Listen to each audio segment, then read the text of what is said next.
here at the Morningstar conference in Chicago. I'm with Christine Benz, who is Director of Personal Finance for Morningstar, and we've been talking a lot about retirement. Obviously, retirees are nervous.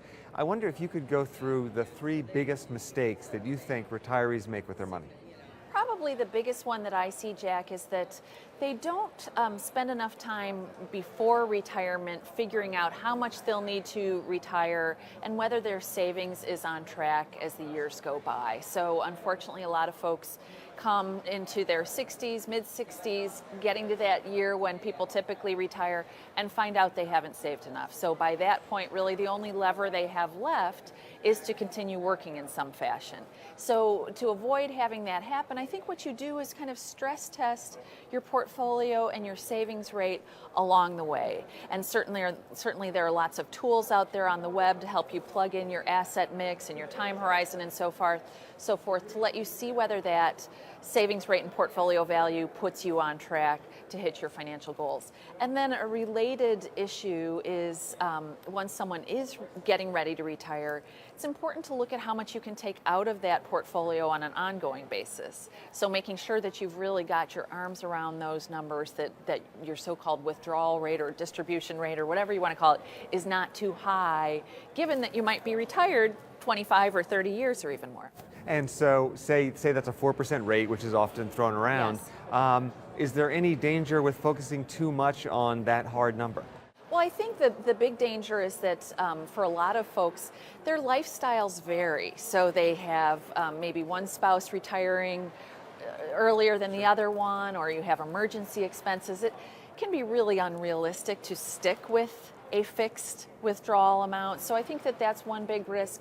And another one is that if you are taking a fixed dollar amount out of your portfolio, so you're taking that initial 4% and then just inflation adjusting that dollar amount as the years go by, the big risk is that you're not being sensitive to what's going on in the market.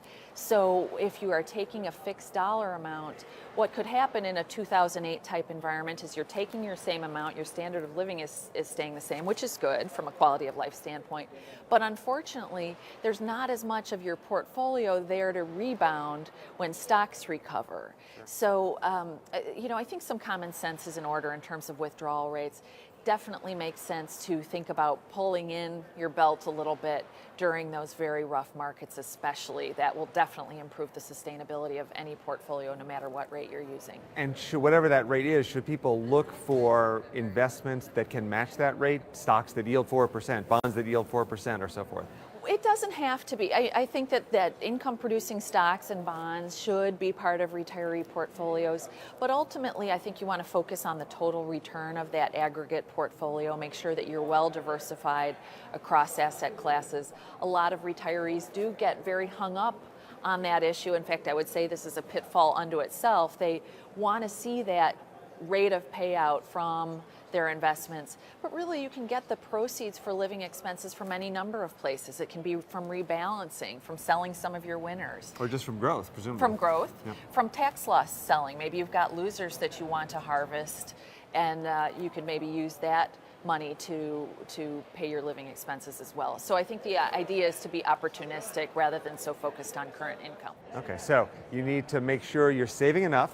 Once you're close to retirement, you got to check that withdrawal rate, and then you've got to make sure that the assets you have are the right ones to get that withdrawal rate. Exactly. Great advice. Thanks very much. Thank you, Jack.